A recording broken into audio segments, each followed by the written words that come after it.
เอาอันนี้ล้ำละพระเวทสันดรตัดเราตอนสู้โศกอีตาพามาขอสร้า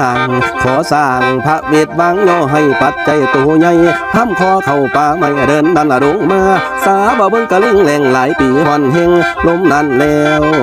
ละบ้านละพัดเข่งละเข่งเต่าไห้หมเห็นละตะดินแตกตุ่มละลมพัดไปเมื่อฝูงพึกษาผ้าละก็ตายไปหมดเหี่ยวให้ตายแหลงออกจนเมื่อกะลิงแห่งหลายปีขีนนี่นั่นแล้วตะดินไงกลมลมต้องพัดไปทำบ้านนานี่ก็ได้เดินเที่ยวขอท่านถึงอุดมฤดูกาลเสื้อบ้านละย่อมหน่อยก็ห้อยใจตันเดินมาไวมีนั่นแล้ว8 คนบอกไปเดินขับตะฟังน้ำยิบฟังน้ำเขาเก็บปลาเซ่ไซเขาไปขอภายสารพุทธองค์ทรงเบาพามมานั่งอะไรเบา